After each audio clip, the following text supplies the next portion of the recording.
to understand how a 23-year-old with $47 in his pocket ends up buying a condemned building in northern Ontario for the price of 2 loonies, you first have to understand my father. His name doesn't matter here. What matters is what he built and what he was willing to do to protect it. He runs one of the larger private commercial real estate firms in the Greater Toronto Area. Not the largest, but close enough that the name appears in the Globe and Mail every few months. Close enough that city councilors return his calls within the hour. He has the kind of money that doesn't feel like money anymore. It feels like gravity. Things orbit around it. People orbit around it, his children included. I am the eldest, and for most of my life I was groomed for one specific purpose: to inherit the orbit, learn the contracts, learn the zoning regulations, learn which aldermen preferred single malt and which ones preferred cash in a plain envelope. That was the job. That was the plan. The plan fell apart on a Tuesday in early February, in my father's office, on the 41st floor of a glass tower in the financial district, with Lake Ontario visible and gray through the floor-to-ceiling windows behind him. He set a folder on the desk between us. It contained a partnership agreement, a quiet arrangement between our firm and a senior member of the city's Planning and Development Committee. The committee member's private numbered company would receive a 20% carried interest in our firm's new waterfront mixed-use development. In exchange, the development's zoning variances would sail through the approval process without objection. It was standard practice in my father's world. I had seen it done before, in smaller ways. This was just the largest version. I slid the folder back across the desk without opening it. He looked at me the way he looked at an offer that had come in below asking. Measured, unimpressed. "You've seen far worse," he said. "I've seen it," I said. "I haven't signed it." He gave me one chance to change my answer. I didn't take it. He didn't shout. He picked up his phone, called our firm's accounts department while I was still sitting there, and had my name removed from the corporate bank accounts, the company credit card, and the group health plan in the time it took me to put on my coat. My parking pass to the building garage stopped working on the way out. I had to take the elevator to the lobby and walk to the parking structure on foot in the February cold. My personal car, a 2019 Subaru, thankfully paid off and solely in my name, was still there. I sat in it for a long time in the parkade. I had $47 in my wallet and about $300 in a personal checking account he couldn't touch. I had a half tank of gas. I had a phone charger and a bag of winter clothes in the back seat that I'd been meaning to drop at the dry cleaner. I drove north. I don't know why north specifically.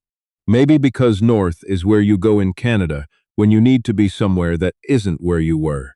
Maybe because the only direction that made sense was away.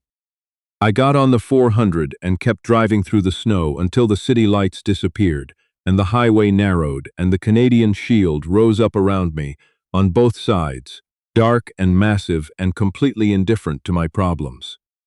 My car died outside a place called Glenmore Falls. Population 900, according to the peeling sign on the edge of town. The temperature was minus 23 degrees Celsius with the wind. My transmission had been making a sound for 3 weeks that I'd been pretending not to hear, and on a road I'd never been on before, it stopped pretending along with me. I coasted to the gravel shoulder and sat there with the heat fading. I walked into town. The only place with its lights on at 10:30 on a Tuesday night was a diner on the main road, the kind with vinyl booths and a coffee urn that had been going since 6 in the morning. I ordered the cheapest thing on the menu, a bowl of bean soup, and sat at the counter with my hands wrapped around the mug of coffee the waitress brought without being asked because she could see I was half frozen. That's when I heard him. At the far end of the counter, a heavy-set man in his late 70s with a white mustache and a Carhartt jacket was holding court with the diner's owner about something that had clearly been building all day.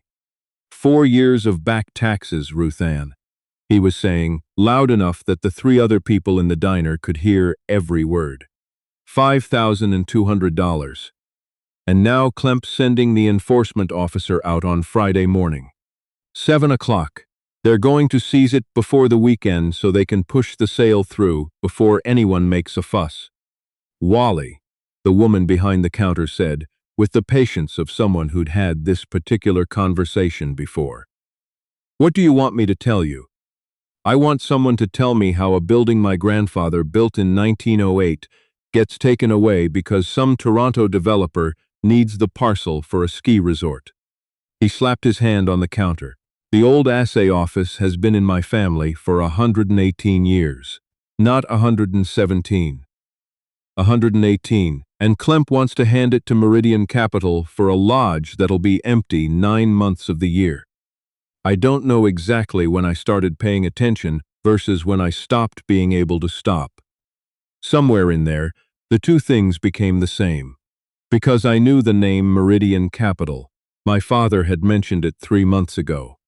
He held an interest in it, a quiet one, structured through an intermediary holding company so that his name didn't appear on the letterhead. The Glenmore Falls Resort Development was the project the partnership agreement had been about. The one I hadn't signed. I set down my coffee and walked to the end of the counter. "Excuse me," I said.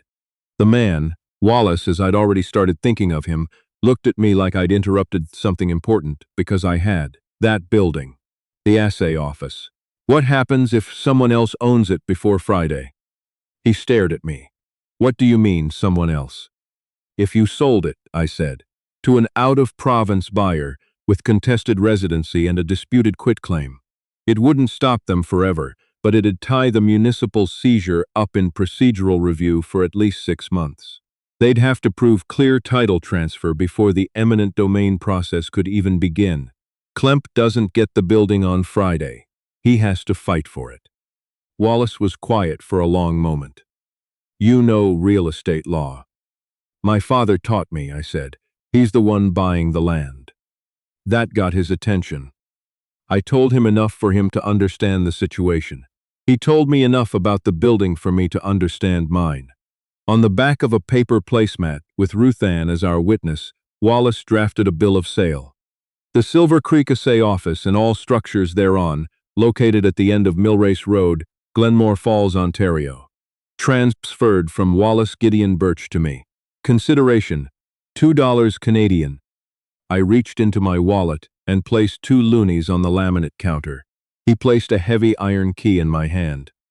There's a cast iron furnace in the back office, he said.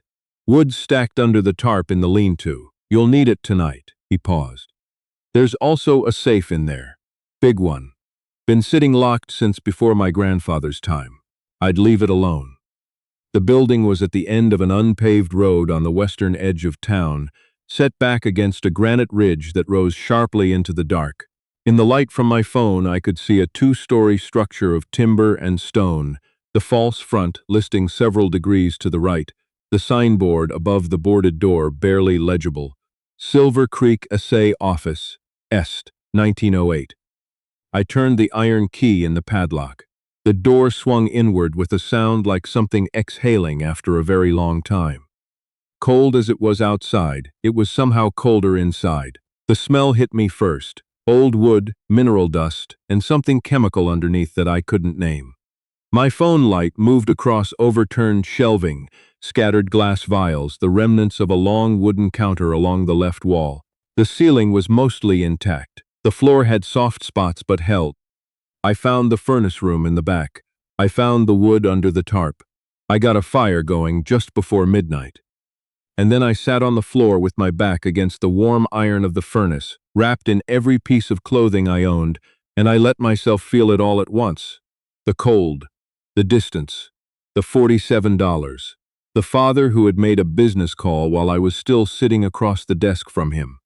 I cried in that cold, dark room, in a building I'd owned for about 2 hours, in a town I'd never heard of before tonight. When it passed, I felt something else settle in underneath. Not peace, more like the specific stillness of someone who has finally run out of choices to avoid and is left only with the one directly in front of him. I was the owner of the Silver Creek Assay office. Tomorrow, I would figure out what to do with that fact. In daylight, the building was both worse and more interesting than I'd expected. The front room was a total loss. Shelving gone to rot.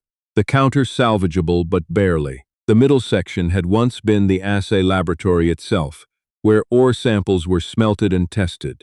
Some of the original equipment was still there, rusted iron crucibles and glass tube holders fixed to the stone walls. The kind of thing a museum might want. The back of the building was divided into two spaces, the furnace room where I'd spent the night, and a second room I hadn't fully explored in the dark. The doorway was partially blocked by a collapsed ceiling joist.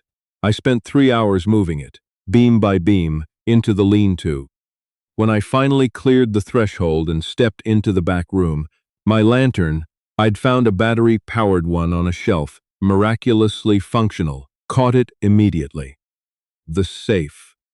It was enormous, nearly 2 meters tall, double-doored, cast iron, painted a deep forest green, now chipped and rusted to brown at the edges. The manufacturer's name was embossed in an arc across the top of the right door. Dominion Hall Co. Hamilton. Below that, a brass combination dial, oxidized to nearly black. The hinges were as thick as my forearm. Someone had bolted it to the stone floor at some point. It was going nowhere. I placed my hand flat against it, cold as bedrock. I tried the dial. It moved barely. I tried the handle. It didn't move at all. Why would something this substantial be left behind? Banks don't abandon safes. Even empty ones are worth something for scrap. To leave this here, unmoved, for over 100 years, meant either no one had wanted it or no one had been able to open it. Maybe both. The next morning I walked into town, secured 3 shifts a week washing dishes at Ruth Ann's Diner in exchange for minimum wage and a hot meal each shift, and on my first break I crossed the road to the town library and asked about local history. The Historical Society operated out of a back room behind the reference section. Its president, a thin man in his 60s named Percy Ashby, had clearly been waiting years for someone to ask the right questions.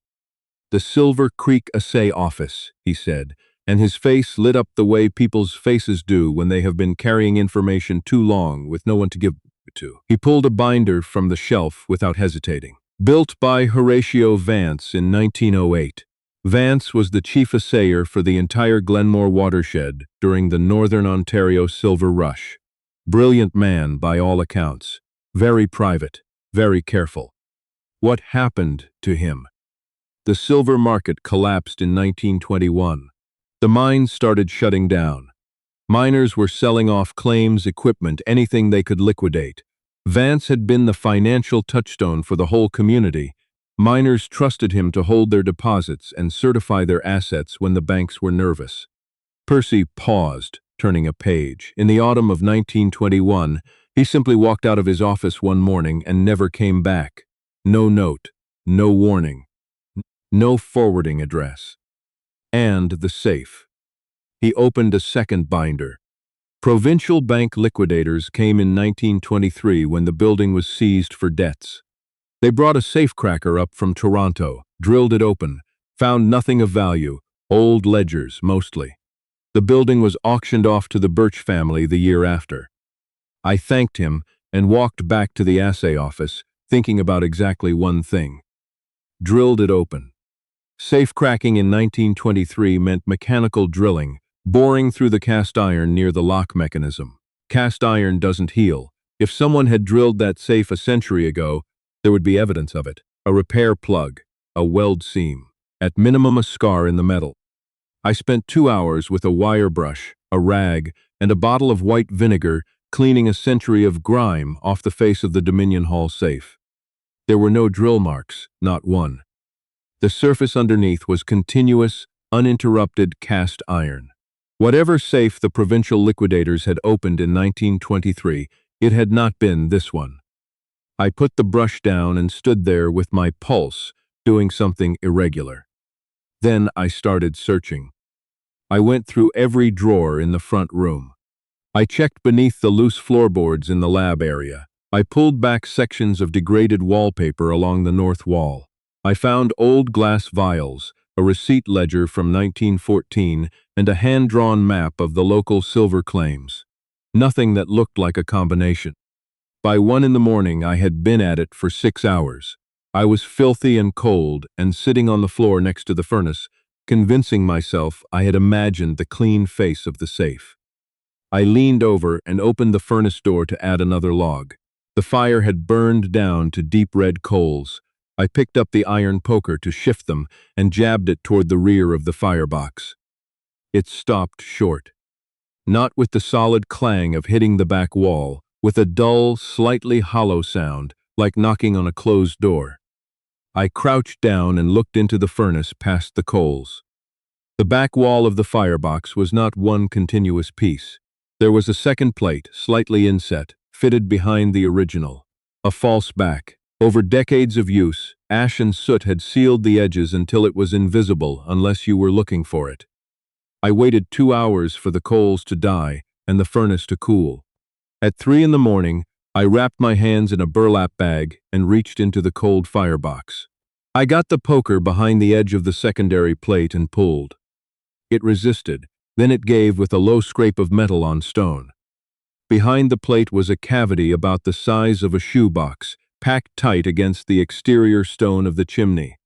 I reached inside and my hand closed around something cold and cylindrical and a second object that crinkled faintly under my fingers. I pulled them out into the lantern light. The first was a silver pocket watch, tarnished nearly black, stopped at 11:04. The second was a small notebook, its cover water-stained leather, its pages dried and brittle but intact.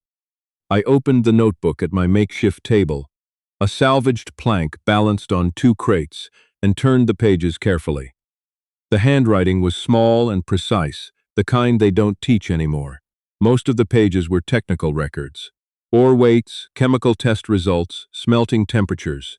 The language of a man who had spent his life measuring things exactly. But the last 4 pages were different. The third to last page held a schematic drawing of the Dominion Hall safe's combination dial, annotated with a sequence of numbers and directions. L33R, L18R55. And on the next page, a note. The outer dial is false. The primary sequence will not engage unless the inner wheel is first positioned at the mark. The inner wheel is accessed from the rear lower left of the case. Set to the mark before beginning the primary sequence. An incorrect order engages the deadbolt permanently. And below that, in different ink, written more quickly, as if added in a hurry. The mark is the hour at which I began. The watch knows. I looked at the pocket watch. Stopped at 11:04. I turned that over for 2 days. 2 days of staring at the safe and the watch and those words. The inner wheel accessed from the rear lower left. I went over every centimeter of the back of the safe with my lantern. On the lower left panel of the rear casing, there was what appeared to be a rectangular ventilation plate, secured with 4 bolts. I'd dismissed it initially. On the second day, I looked at it again more carefully. The bolts were a different gauge from the other ventilation hardware on the safe. The plate was cast iron, but slightly thinner than the surrounding panel. I got a screwdriver to one of the bolt heads. It turned. Behind the ventilation plate was a small secondary dial, numbered 0 to 60, currently sitting at 0, the inner wheel. The mark is the hour at which I began. 11. I turned the secondary dial to 11. Then I walked around to the face of the safe, gripped the main combination dial, and began. Left to 33, right to 71, left to 18, right to 55. I grasped the handle with both hands, braced my feet against the stone floor, and pulled.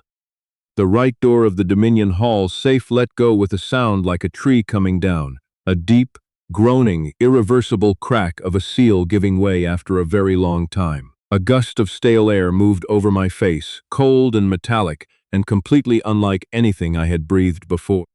I pulled the left door open after it. Inside, on 5 reinforced shelves, were negotiable bearer certificates issued by the Northern Ontario Silver Syndicate in 1919 and 1920. They were denominated in troy ounces of silver, redeemable at specific chartered institutions. They'd been worth a great deal when Vance accepted them. I would learn from a securities appraiser in Sudbury 3 days later that bearer certificates of this kind had a residual redemption path through a provincial unclaimed property process that had never been formally closed out. $127,000 was his conservative estimate of their total redeemable value. He looked at me over his glasses and asked me twice where I'd found them. But it was the bottom shelf that changed everything. A tin dispatch box, locked with a small padlock I pried open with a flathead screwdriver in about 40 seconds. Inside, wrapped in oilskin cloth that had kept them dry through everything, was a series of documents on thick official paper embossed with the seal of the Dominion of Canada. Issued 1906 through 1909, countersigned by the Governor-General's office. Crown land patents, 12 of them. The legal descriptions were in the dense archival language of early 20th century land registry. But I'd spent 2 years reading my father's contracts, and I could parse them well enough. Horatio Vance had not simply run an assay office. During the silver panic of 1921, while everyone around him was selling off claims at catastrophic losses, he had quietly used his position as the community's most trusted financial intermediary to purchase the underlying surface title and mineral rights to the Glenmore Valley watershed. Not the mining claims, the land itself, parcel by parcel, at pennies on the dollar, using Crown patent transfer procedures that bypassed the provincial registry and went directly through the Federal Department of the Interior. I spread the documents on my plank table and pulled up the Meridian Capital Group development proposal on my phone, publicly filed with the Ontario Land Tribunal, available online. I matched the parcel descriptions. The 480 acres Meridian Capital was planning to develop into a luxury resort. The land the town of Glenmore Falls had been leasing to the development group as municipal surplus property. The land that Mayor Klemp had approved for accelerated rezoning. The land my father's unnamed interest was quietly counting on. All of it was covered by these patents. The municipality didn't own it. They had never owned it. Since 1921, every lease they had issued on this land had been issued by a party that held no title to give. And the fee simple title, the absolute legal ownership, rested with whoever held these Crown patents. I was standing in the building I'd purchased for $2. The building that had come with everything Horatio Vance had left behind. I sat down on the floor of the Silver Creek assay office in the cold lantern light, with 100 and some odd years of careful, paranoid, meticulous planning stacked on the table in front of me, and I took a very long breath. Then I started making calls.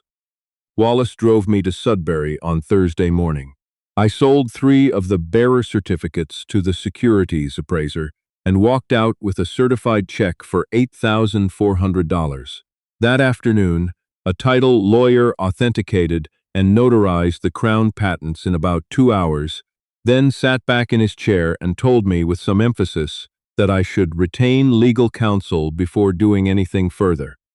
I thanked him for the advice.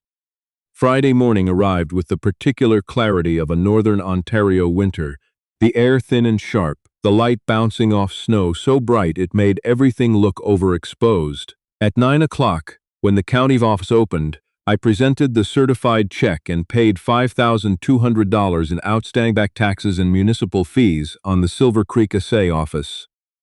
Time-stamped receipt, my name, the property address. At 9:40, the front door of the assay office opened without knocking. Mayor Klemp was a compact man with a permanently reddened complexion and the manner of someone who had been told he was important.